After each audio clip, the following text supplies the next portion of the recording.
Hi and welcome to task 27, the end. Okay, so hopefully you've written your ending and you've filmed yourself or had a practice reading it out loud with your funny voices. I'm going to finish the story for you now, and all we want you to do today is enjoy listening to the end and then maybe make a comment in the personal comment section to your teacher to let them know what you thought, whether you liked your ending more or whether you liked Guy Bass's ending. So here we go, chapter 10, Tea with Molly. The Zombalian's lair was perfectly disguised as a very girly bedroom. Everything was cute and pink. There were even pink cups and saucers neatly set out. Everything was right, except that the bed in the corner was empty. The light suddenly snapped on, and there was Molly Coddle. Hello, Dinking, She said sweetly. are you here for the tea party? Dinking held his breath in terror and waited for Molly to strike. But she just handed him a plastic cup and saucer, then turned back to her toys sitting in a row on the floor. I'm glad you came over for tea, She said sweetly. my other friends live such a long way away. Yeah, in outer space, thought Dinking. I used to have a pony as well. She said sadly and wiped away a tear. This is my chance, thought Dinking, and he aimed the demasker straight at Molly. Then he stopped. Suddenly he felt a bit sorry for the Zombalian.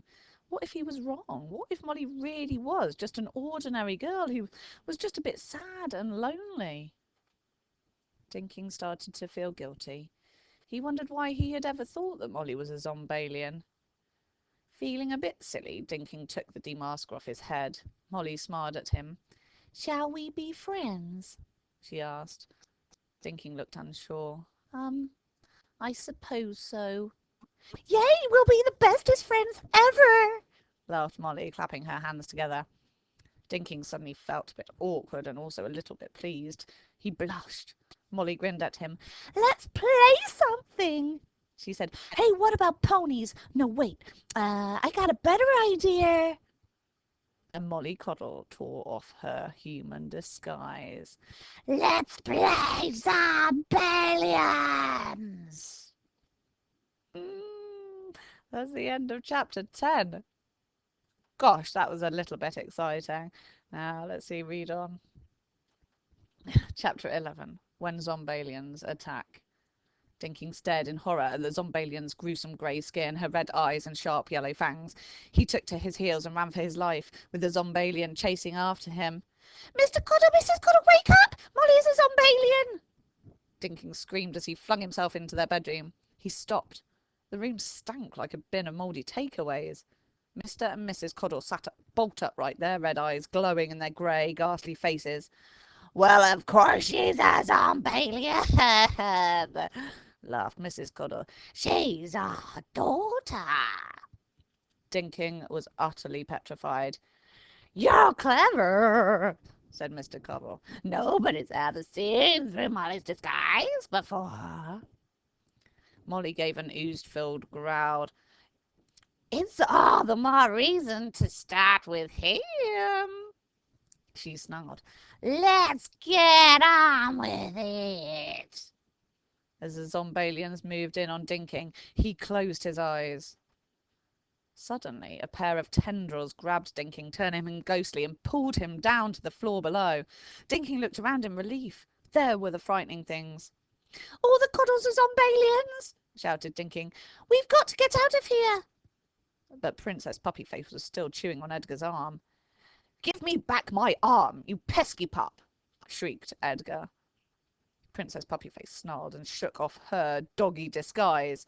Off fell her furry coat, revealing gruesome grey skin and slobbering jaws. The frightening things howled with fear. They turned to run, but came face to face with 3 drooling Zombalians. Molly sprang at Dinking with her lips puckered. He felt her near his neck, and then... Blech! She shrieked and rolled on the floor, holding her stomach. Oh, what a fast spot, said Mrs. Coddle as she grabbed Dinking. Yo, yuck! She groaned and turned swamp green. Mr. Coddle hesitated and then gave Dinking a nervous lick. Blech! He bawled and was very sick indeed. Dinking watched them in amazement. There was something about him that made them ill. He lifted his arm, sniffed, and gave himself a lick. He knew that taste. It was the taste of fear. They're allergic to me, Dinking told the frightening things triumphantly. They can't stand the taste of fear. Oh, your taste like nightmares, said Molly, holding her stomach. I can't believe it's happened again, groaned Mr. Coddle. What's happened again? asked Dinking. You see, began Mrs. Coddle. It's really hard being a Zombalian. We're supposed to turn everyone into Zombalians and take over the world. But everyone's terrified of us, continued Mr. Coddle. So every time we get near people, they taste of fear and it makes us really sick. You shouldn't have told the human our secrets, cried Molly angrily. Oh, do be quiet, Molly, said Mrs. Coddle crossly. Chapter 12. Just when you thought it was safe. As it turned out, everyone got along quite well, except for Molly, who was sulking. The Zombalians packed their bags and promised to abandon their plan to take over the world. The next morning at breakfast, Dinking could barely stay awake. Didn't get much sleep, eh, Dink? asked Mr. Dings. Dinking thought for a moment about telling his parents all about his night at the Coddleses, about the fact that he was right all along.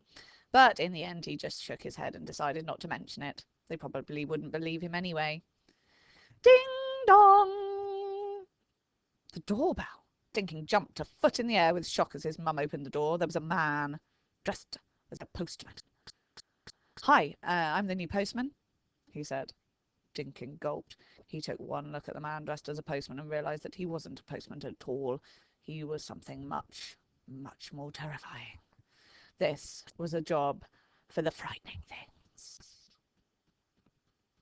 The end.